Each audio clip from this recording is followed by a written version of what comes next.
So this is a car review, something I've always kind of wanted to try. It's not just the car review, there's also going to kind of be a little edit inside it. It's a few things I've sort of wanted to try over the past probably a year or two. I haven't really had the chance or the sort of idea to, and I've just kind of decided, you know what, I'm going to wing it and see how it goes. So firstly, my first car review is going to be my own car. It is my 2014 Seat Ibiza FR. It's 1.2 TSI, so means it's got turbo on it. Car's on about 150 brake, 175 foot-pounds of torque. As a daily driver, it makes it quite fun. The car will probably average around about, if you drive it nicely, 40 to 45 miles per gallon. If you get a long run on it, you can probably top close to 50. Generally, if you drive it the way I drive it, you're probably looking around about the 25 to 30 mark. Again though, it is a pretty car. I like it. It's a Infura grey. It's quite quick for what it is, and it's also, again, good on fuel, especially for being a little daily driver. A few modifications to the car. There's a TRC front lip, there's a light kit and stuff in the car, so it means it has interior and exterior footwells. The front and rear footwells have also got lights in them. There's lighting kit in the engine bay as well as in the grille as well. There's TRC front lip on it. There was a Cooper spoiler on it, but unfortunately it wasn't secured properly by the company that done it. It came off switch to go back onto it. There's also tinted windows in the rear. There is carbon fibre accents and stuff in the car. So let's take you around it. We'll show you some of the mods for the car. So, taking you around the modifications of the vehicle. There's quite a few to get through, so let's see how this goes. On the front of the car we have a TRC front lip that runs around the entire scope of the car. You can see the engine bay lights and stuff on at the moment, so there is a grille light that sits under here with the car. There's also one in here which can be slightly seen better at night. There was normally this honeycomb grille on the front and the bottom, but unfortunately a pigeon decided that it wanted to live in there at 70 miles an hour, so it took that away. At the moment there's just black chicken wire until I get sort of either a thicker grille for it or I get one of the honeycomb grills as well. The number plates have been changed for a 3D carbon effect number plate. The whole car has been de-chromed, so that means the chrome along the front and the safe badges have all been swapped to carbon fibre. This is the FR pack, so you do get the sporty front bumpers, the extended sort of skirts and stuff on the side, as well as the rear diffuser. The car currently sits on 17-inch Dare alloys. It has slightly bigger brakes on it from the 1.4 TSI as well. General modifications for the car include the Team Heco wind deflectors. They are smoked. There is rear tints on the back, that is limo. There is a dark smoke sun strip along the top of the car, along with sort of usual sort of stickers and stuff, things just to annoy people. You have, if I come around the back of the vehicle, again, as I said, the Cooper spoiler used to sit on here. You can see, unfortunately, where that decided to detach itself along the motorway. So I have a new one of them, and the company's going to properly fit it this time, unlike a shady job last time. Car's sort of got its usual stickers and stuff. Vanquish Media, which is obviously us, if it wants to focus, probably not. Outcome, the car club we're part of. Mint, who is one of the greatest car detailing companies I have ever used, along with them and Ibiza Car Care, and Till Death Tattoos, who does all those fun stuff on my arm. Also MCM top stickers, because, you know, chopped. Again, the car has a center res delete. It's a standard back box, it's just the center res gone. It actually gives it quite a nice little sound and stuff out of the car, and you can see the rear diffuser. Now, as always with most modified vehicles, you have to have a lovely sounding car. With a turbo car, it's quite fun. It has a nice sound to it. It did have a blow-off valve on it from Ford, but unfortunately the blow-off valve decided it didn't want to blow off anymore and just shattered in two. I got a replacement from the company, but I haven't actually fitted it sort of ever since, so I need to get that done as well. But I will give you a little test sound of the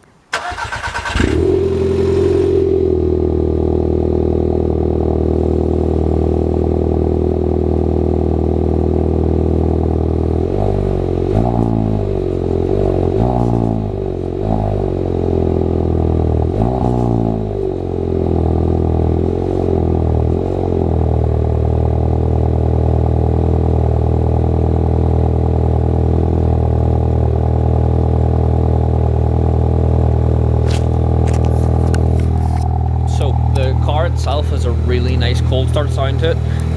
You can hear a slight bit of tapping from the inside. That's sort of really normal with these TSI engines. It's just the way they are, they're a wee bit tappy. Unfortunately as well with these cars, for some reason when you rev them, anything over about 2,500–3,000 RPM, they tend to have this really scratchy sound. Now it makes it sound almost like the turbine's gone on turbo. It's nothing to worry about with that. Close this to make it a bit quieter. Inside the vehicle is quite quiet. There's really good sound deadening and stuff with the Ibizas in the States. Now, the car has a bit of a drone at 70 mile an hour. It's something we sort of fix with butterfly valves in the exhaust, but it needs to be a bit more tuning. After MOT, the car is going to be dropped on Pro Sport coilovers, and it is getting a full straight pipe and decal through, so it'll probably be a lot louder and a lot more sort of enthusiastic. Inside the car, as I said, modifications include sort of the front footwell lights and stuff. The wiring needs to be played around with a wee bit just to be hidden. I have rigged up my own free port adapter for the internal car system. This here is the footwell lights, so for the front and back, they can all be changed as well. This is just sort of linked up to the dash cam. The wire just runs up along the back and underneath the footwell, just to keep the wires out of the way, and then just a standard phone charger. With this little adapter as well, it is brilliant. You have sort of USB ports on each side as well. The internal lights for the engine bay are hardwired sort of just behind all this into the ignition itself, so I'll show you them in a little second as well. Other than that, with being the FR, you do get a good few features and stuff in the car. You have the FR flat bottom steering wheel, you have the full infotainment system built into the car, so the sat nav comes with, obviously it's built in trip computer, a satellite navigation system. It also comes with performance gauges and stuff like 0 to 60, everything like that, full Bluetooth, USB, media control, all that kind of jazz. You have nice comfy sports seats. They keep you hugged in when you're going around corners and stuff. The car's actually pretty planted for being standard height. It's a wee bit roly-poly, but I mean, it's kind of what you expect with a height this size. Other than that, modifications, there hasn't been much done to the interior of the car. There's a good few bits to do. It comes with 8 sport speakers. I think they at the time were done with Harman Kardon or Bang & Olufsen, I'm not quite sure, don't quote me on that, but it's got a really nice sound system for being a standard vehicle. But what we'll do is we will pop the engine bay and we'll show you the heart of this car. So this is the really tappy engine that you can currently hear. It does get a wee bit quieter when the engine heats up. It just likes to be a little bit tappy when it's just cold. So this black pipe you see in the middle here used to be all red, that was off the forged blow-off valve, which used to sit at the back. Unfortunately, as I said, the blow-off valve decided it didn't want to blow off anymore. The car has a ram air filter that is just linked into the standard intake. It gives it a nice little sound whenever you sort of rev the engine, which I'll do in a wee minute. The TSI top part of the engine has been coated in a red colour. I believe it's the same red that was used in the red Coopers of these cars. But what we'll do is we'll let it heat up a wee bit. And as I said, obviously with the whole engine bay, you can see the light kit along the bottom.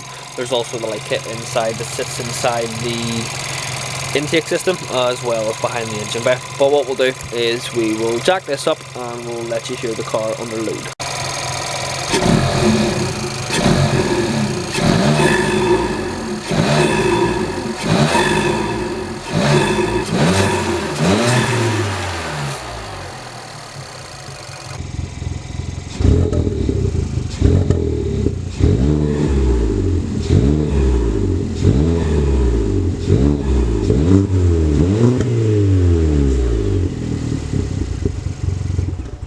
That is, as I said, the scratchy sound you can hear. It does sound like the turbine's going on it, but it's actually not. I've had it checked by SAIT and stuff. Unfortunately, these cars are just renowned for doing something like that. It does get a wee bit annoying. There is a few fixes and stuff you can do for the car to get it fixed. What you do is you get a stronger actuator for the actual turbo system itself, which seems to bring down. The car I'm happy enough as it is. As I say, it's a daily driver. She's running 150 brake and about 175 foot-pounds of torque. Now that was dynoed last year before some modifications were done to the car, so hopefully it's a little bit higher.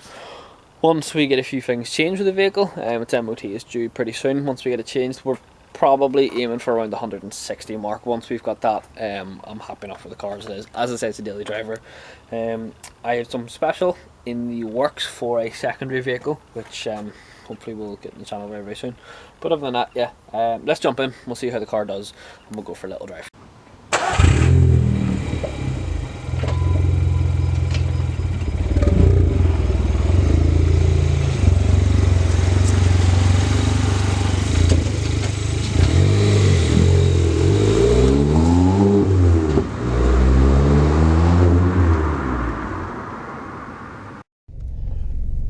So, jumping in the seat of the Ibiza. Hopefully you have a good view. I have a camera pointed directly at me. It's a little bit close. It is just simply using the front facing camera on my phone until I can find my GoPro. I've also got one mounted over there in between the seat that allows you to see sort of a front facing view. Just kind of jerry-rigging this at the moment and hoping that it goes well. So, out for a wee drive in Ibiza, kind of cruising at 30 mile an hour in 4th gear. Hopefully you can hear it inside. It's actually pretty quiet. There's not a lot of road noise. There is a wee bit with tyres in the back at the moment. It's simply on really cheap tyres just to get for its MOT. I have 4 Ventus Primes from Hankook on the way, just to sort of reskin the whole car. But yeah, like cruising, generally the car is quite nice. There's not a lot of squeals or anything. These lights are going to go green, I'm going to miss them.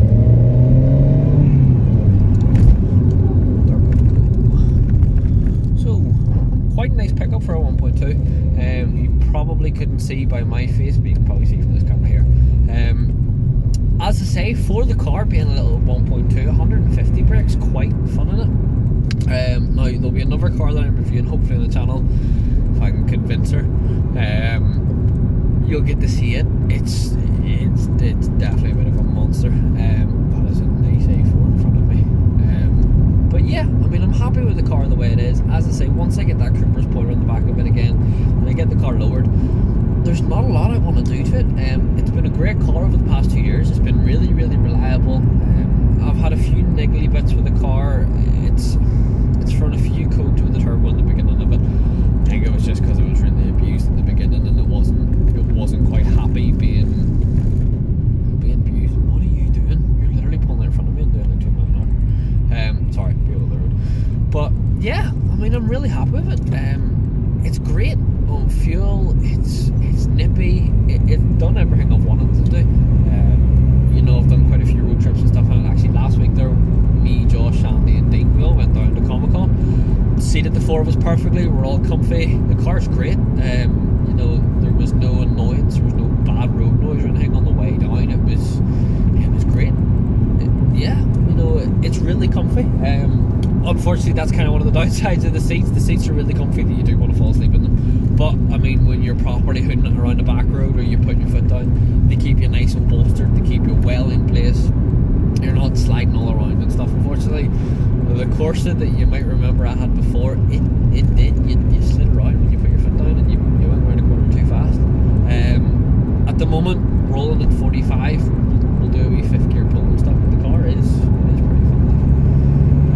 50, 60, 65, 70, 75, 80.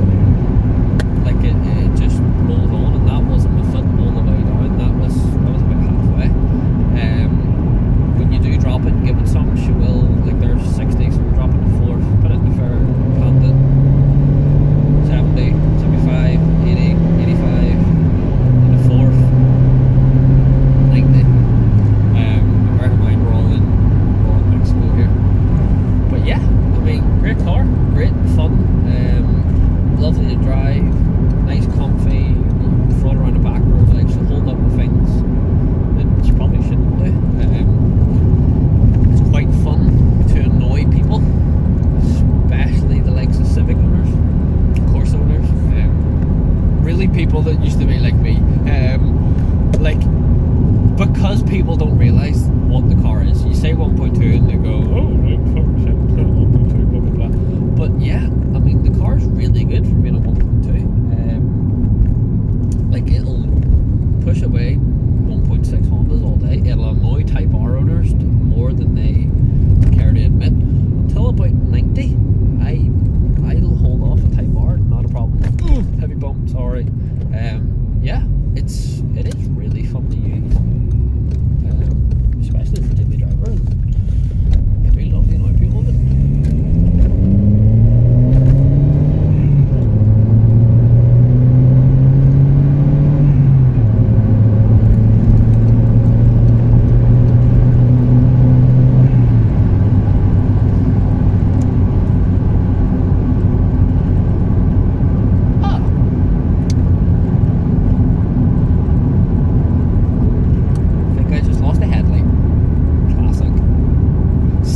reliability, it's fine. Everything's grand in the car, but the headlights. That's pretty. Yeah, pretty sure I just blew a headlight. Let me check from this car behind. Yep, I lost a headlight. It's good to do the car review, isn't it? Don't think I have any other white headlights either. Shit. Great. Gonna need to steal one of them off a friend for next Saturday, because it's MOTs on Saturday. Fantastic. Great. But yeah, as I was saying, really good on fuel as well. I mean, even popping up and down there, we're sitting at 35.6 miles per gallon. If you don't abuse it, it is really good on fuel. I mean, it's not hard to pull 40-45 miles per gallon out of it, but I mean, where's the fun in that? Like, there's, you have a fun car. You don't. When you have a fun car, you don't drive it like a granny. You know, they are fun to drive with, and they are good fun to play with. I've never had an issue with the car either. The reliability's brilliant on the car. As I said, there's been a few niggly bits in the beginning of its life with the turbo, but that was the old owner's fault. Unfortunately, the guy that had it before me didn't change the oil, didn't want to do anything really with it. Which, when he did change it, you know what, he did use the service intervals and stuff, but he changed it for really cheap oil. The car was never run right. I believe he abused it when it was cold, which is something you should never do with a turbo vehicle. Never abuse them when cold. Always let them heat up